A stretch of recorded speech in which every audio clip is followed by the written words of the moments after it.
શ્રી વિષ્ણુ સહસ્ત્ર નામનો પાઠ.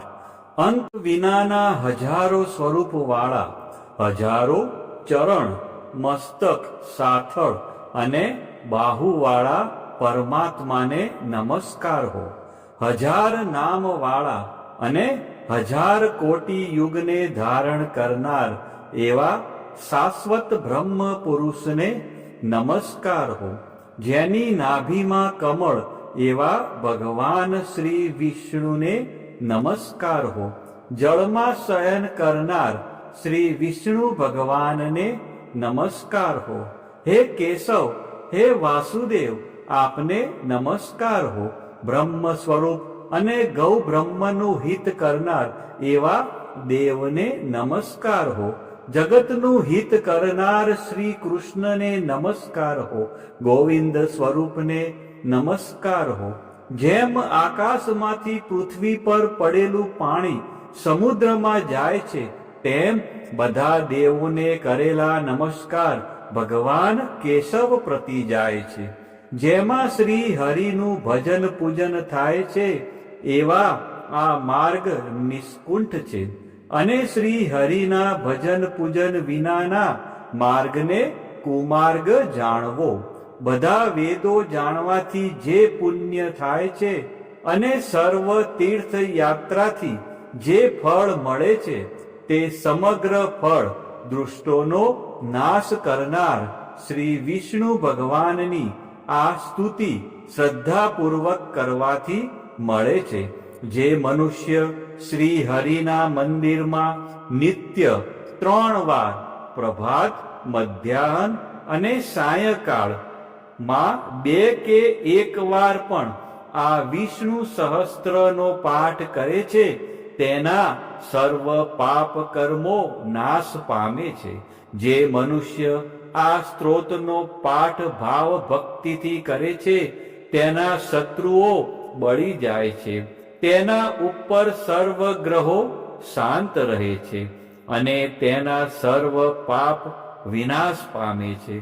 જેણે શ્રદ્ધાપૂર્વક આ સ્ત્રોતોનું ધ્યાન કર્યું કે પાઠ કર્યા, તેને સર્વ દાન આપ્યા અને દેવોની ઋણા પ્રકારની પૂજા કરી એમ સમજવું. જે મનુષ્ય દરેક બારસના દિવસે મારી સમીપ આ સહસ્ત્ર નામનો પાઠ કરે છે, તેને આ લોક કે પરલોકમાં કોઈ પણ ઠેકાણે ભય રહેતો નથી અને તેના કરોડો પાપ ધીમે ધીમે બળી જાય છે. હે અર્જુન, જે મનુષ્ય પીપળાની પાસે કે તુલસીની પાસે બેસીને આ શ્રી વિષ્ણુ સહસ્ત્ર નામનો પાઠ કરે છે, તે કરોડો ગાયોના દાનનું ફળ પામે છે. વળી જે મનુષ્ય નિત્ય શિવાલય અથવા તુલસીના વનમાં બેસીને નિત્ય શ્રી વિષ્ણુ સહસ્ત્ર નામનો પાઠ કરે છે, તે મોક્ષ પામે છે અને તેના બ્રહ્મમાં ઇત્યાદિ ઘોર પાપ હોય તો પણ તે સર્વનાશ પામે છે, એવું ચક્રધારી ભગવાનનું વચન છે. ઇતિ શ્રી જન્મ મહાભારત ભીમ યુધિષ્ઠિર સંવાદે શ્રી વિષ્ણુ દિવ્ય સહસ્ત્રના સ્તુતિ સંપૂર્ણ. હવે આપણે ભગવાન શ્રી વિષ્ણુના 108 દિવ્ય નામ, જેને અષ્ટોત્તર સતનામાવલી કહેવાય છે, જે નીચે મુજબ છે. આપણે આ બધા નામો શાંતિથી સાંભળીશું. આ નામોનો જાપ કરવાથી મનને શાંતિ મળે છે અને આધ્યાત્મિક ઉન્નતિ થાય છે. ઓમ વિષ્ણવે નમઃ. ઓમ વિશ્વરૂપાય નમઃ. ઓમ પદ્મનાભાય નમઃ. ઓમ પ્રજાપતયે નમઃ. ઓમ ઋષિકેશાય નમઃ. ઓમ પદ્મનાભાય નમઃ. ઓમ માધવાય નમઃ. ઓમ જનાર્દનાય નમઃ. ઓમ ગોવિંદાય નમઃ. ઓમ ત્રિવિક્રમાય નમઃ. ॐ श्रीधराय नमः। ॐ केशवाय नमः। ॐ पुरुषोत्तमाय नमः। ॐ दामोदराय नमः। ॐ अच्युताय नमः। ॐ साणङ्गपाणये नमः। ॐ उपेन्द्राय नमः। ॐ इन्द्राय नमः। ॐ वामनाय नमः। ॐ वैकुण्ठाय नमः। ॐ जिष्णवे नमः। ॐ दैत्यान्तकाय नमः। ॐ भूतभद्रे नमः। ॐ बलिध्वंसिने नमः। ॐ सर्वदेवाय नमः। ॐ चतुर्भुजाय नमः। ॐ गदाधराय नमः। ॐ चक्रपाणये नमः। ॐ पङ्कजाय नमः। ॐ पीताम्बरधराय नमः। ॐ श्रीवत्सकाय नमः। ॐ पद्मपाणये नमः। ॐ वनमालिने नमः। ॐ पद्माक्षाय नमः। ॐ गरुडध्वजाय नमः। ॐ अनन्तशयनाय नमः। ॐ जगन्नाथाय नमः। ॐ सर्वेश्वराय नमः। ॐ परमेश्वराय नमः। ॐ लक्ष्मीपतये नमः। ॐ वराहाय नमः। ॐ नृसिंहाय नमः। ॐ भार्गवाय नमः। ॐ रामाय नमः। ॐ हलधराय नमः। ॐ बुद्धाय नमः। ॐ कल्किने नमः। ॐ कृष्णाय नमः। ॐ दयानिधये नमः।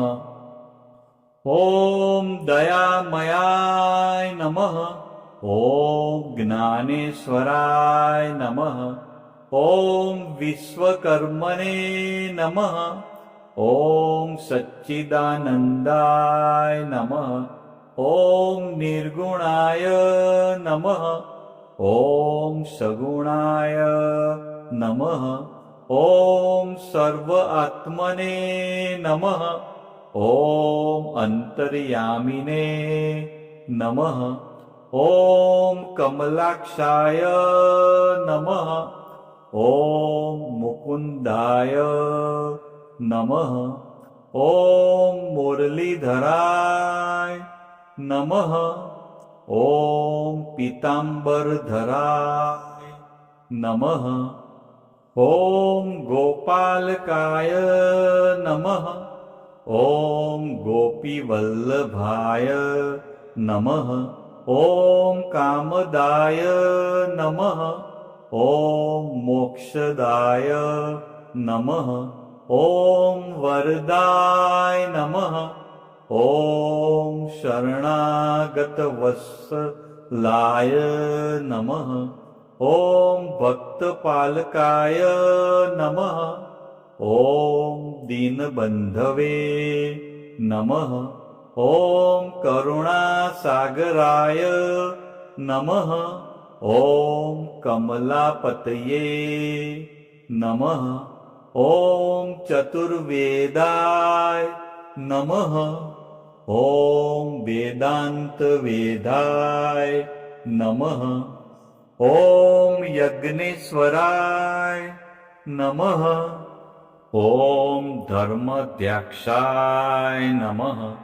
ॐ विश्वतोमुखाय नमः। ॐ सहस्रशीर्षाय नमः। ॐ सहस्रसाक्षाय नमः। ॐ सहस्रपाटे नमः। ॐ परायणाय नमः ॐ परब्रह्मणे नमः ॐ परमात्मने नमः ॐ अनादिनिधनाय नमः ॐ अजाय नमः ॐ शाश्वताय नमः ॐ अव्याय नमः ॐ पुरुषाय नमः ॐ प्राणाय नमः ॐ प्रणवाय नमः ॐ ओमकाराय नमः ॐ सत्याय नमः ॐ ज्ञानाय नमः ॐ विभवे नमः ॐ प्रभवे नमः ॐ ईशनाय नमः ॐ महेश्वराय नमः ॐ रुद्राय नमः ॐ शिवाय नमः ॐ कालाय नमः ॐ मृत्युञ्जयाय नमः ॐ अमृताय नमः ॐ सर्वज्ञाय नमः ॐ सर्वावस्थाय नमः ॐ सनातनाय नमः ॐ सर्वव्यापिने नमः ॐ अनन्तरूपाय नमः ॐ भगवते नमः ॐ विष्णवे नमः। આજ પ્રમાણે રોજ સવાર, બપોર અને સાયંકાળે એમ 3 વખત શ્રી વિષ્ણુ ભગવાનનો પાઠ અવશ્ય સાંભળવો. ઓમ નમો ભગવાન